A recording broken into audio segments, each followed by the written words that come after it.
दोस्तों, जैसा कि आप सब जानते हैं कि हमारे देश को उपमहाद्वीप यानी कि सब कॉन्टिनेंट की संज्ञा दी गई है। ऐसा इसलिए है क्योंकि हमारा देश पुराने समय से बहुत विशाल यानी कि बहुत बड़ा रहा है और साथ साथ लगभग आधा देश समुद्री सीमाओं को स्पर्श करता है। अगर हम अपने देश की सीमाओं की बात करेंगे तो इसके बाद इसके पड़ोस में बहुत सारे देश बसे हुए हैं, यानी कि भारत के पड़ोसी देश बहुत सारे हैं। अब ये भारत के जो पड़ोसी देश हैं इसमें से बहुत सारे ऐसे देश हैं जो भारत की स्थलीय सीमाओं यानी कि जमीन को टच करते हैं और बहुत सारे ऐसे देश हैं जो भारत की समुद्री सीमाओं को स्पर्श करते हैं। तो बच्चों, आज मैं आपको बताने वाला हूं कि ऐसे कौन कौन से देश हैं जो भारत के पड़ोस में बसे हुए हैं। अगर हम सबसे पहले भारत के पड़ोसी देशों की बात करेंगे और स्थलीय सीमा से लगे हुए पड़ोसी देशों की बात करेंगे तो इनकी टोटल जो संख्या है वो है 7। अब ये 7 देश कौन कौन से हैं तो एक तरफ से शुरू करते हैं। सबसे पहले हमारा जो पड़ोसी देश है वो है पाकिस्तान।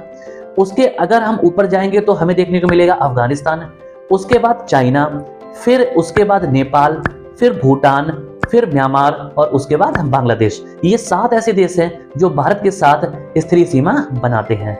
अब अगर हम भारत के साथ समुद्री सीमा को स्पर्श करने वाले पड़ोसी देशों की बात करेंगे तो उनकी संख्या भी 7 है। अब वो देश कौन से हैं वो मैं आपको बताऊंगा, लेकिन उससे पहले एक चीज मैं आपको क्लियर कर दूं कि समुद्री सीमा का ये मतलब होता है कि वो देश जो भारत के साथ समुद्र में बिल्कुल पास में है और भारत और उस देश के बीच में कोई दूसरा देश नहीं है। तो बच्चों, वो 7 जो देश हैं जो भारत के साथ समुद्री सीमा बनाते हैं उनके जो नाम है वो मैं आपको बताता हूँ। तो सबसे पहले पाकिस्तान भारत के साथ समुद्री सीमा बनाता है क्योंकि अगर आप गुजरात की तरफ देखेंगे तो वहां पे कुछ ऐसा पोर्शन है और पाकिस्तान जो एक ऐसा देश है जो हमारे साथ जमीन से साथ साथ समुद्र से भी सीमा बनाता है।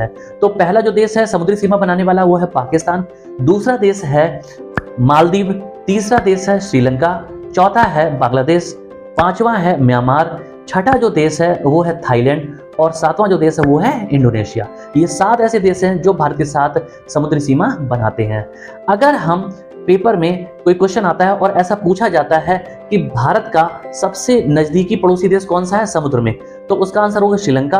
और समुद्री सीमा को स्पर्श करने वाला भारत का दूसरा सबसे नजदीकी जो देश है वो कौन सा है, तो उसका आंसर होगा इंडोनेशिया, क्योंकि इंडोनेशिया अंडमान निकोबार द्वीप समूह के बिल्कुल पास में स्थित है। अब इसके बाद तीसरा क्वेश्चन पेपर में इस तरह से बन सकता है कि ऐसे कितने देश हैं जो भारत के साथ समुद्री और स्थलीय दोनों सीमा साझा करते हैं। तो बच्चों, ऐसे देशों की संख्या है 3 और वो 3 देश कौन से हैं, तो पहला है पाकिस्तान, दूसरा है बांग्लादेश और तीसरा है म्यांमार। ये 3 ऐसे देश हैं जो भारत के साथ समुद्री और स्थलीय दोनों सीमा साझा करते हैं। जानकारी कैसी लगी कमेंट करके जरूर बताएं और अगर अच्छी लगी तो लाइक करें, शेयर करें, सब्सक्राइब करें। जल्दी मिलते हैं अगले लेक्चर के साथ, तब तक के लिए नमस्कार, जय हिंद।